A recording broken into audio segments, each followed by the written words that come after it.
لوی برایل، اساسگزار خط برجسته. لوی برایل 4 ینوری سال 1809 در شهر کوبرسی فرانسه چشم به عالم هستی گشوده است. او در سن 3 سالگیش در نتیجه حادثه ناخوش نابینا می گردد. این بدبختی بود در سر عائله کفش دوزی فرانسوی. خاندان لوی برایل بسیار خواستند و کوشش ها هم کردند تا بیماری او را پیشگیری نمایند، اما نتوانستند. لوی ذهن خیلی تیز داشت. این ذهن پدرش را وادار نمود تا او را به نزد موسیقی نوازی برد. دیری نگذشته لوی برایل بهترین اسکریپکا نواز شد.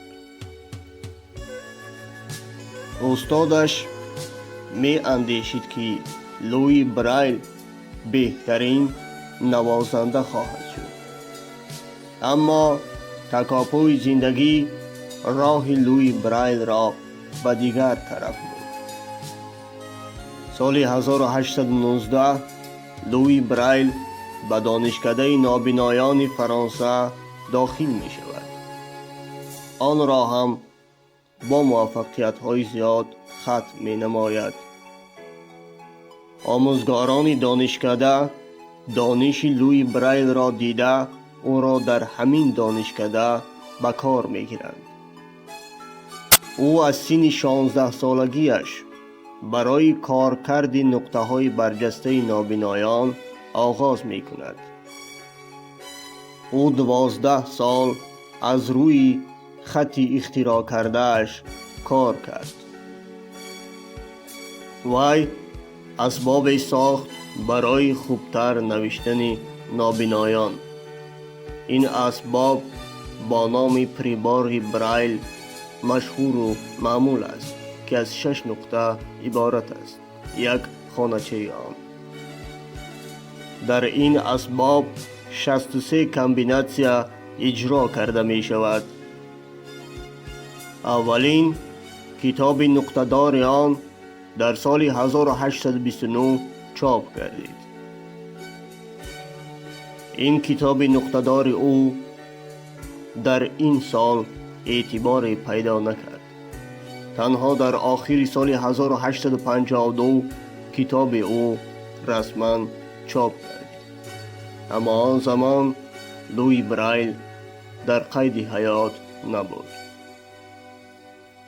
بعد از مرگ او در سال 1878 در فرانسه کنگرسی بین المللی طفل پداگوگ ها برگزار گردید.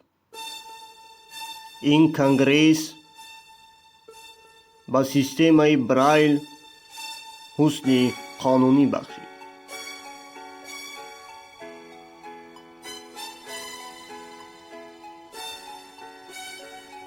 این خط برجسته را تمام کشورهای عالم اعتراف کردند. بعد از مرگ لوی برایل در 6 ینوری سال 1852 خط او در جهان با نام الفبای برایل مشهور گردید. در شهر کوبرسی فرانسه امروز هیکل او قد افراخته است. خانه‌ای که او زندگانی می‌کرد آثارخانه اوست. سیستم لوی برایل دوره به دوره به ممالک عالم پهن می‌شد. در امپریای روسیه و مستملکه‌های آن در آخر عصر 19 تطبیق می‌گردد. بعد از غلبه انقلاب اکتبر در سال 1917 در حدودهای اتحاد شوروی این سیستم یا خود این خط رشد می‌یابد. در سالهای 50 عصر 20 با تشبث جمعیت نابینایان تاجیکستان و راهبریت آن عثمان رستموف و پروفسور هلال کریم به این حروفات حرفهای تاجیکی علاوه گردید. اولین مکتب اینترنت نابینایان و سوسبین در تاجیکستان سال 1961 در ناحیه حصار بنیاد گردید. تا سال 1965 کتاب‌های برایلی و دیگر عیانیت‌ها را از مرکز به تاجیکستان می آوردند. اما در سال 1965 اولین کتاب با حروفات برایلی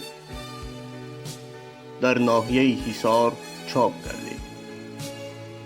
حالا در جمهوری تاجیکستان چنین مکتب اینترنت ها 4 تایند: دوشنبه، حصار، خوجند و اسفره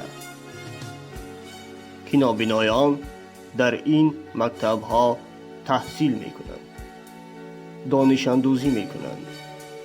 تمام نابینایان جهان از این خط برجسته استفاده می برند. این خط موفقیت آنهاست.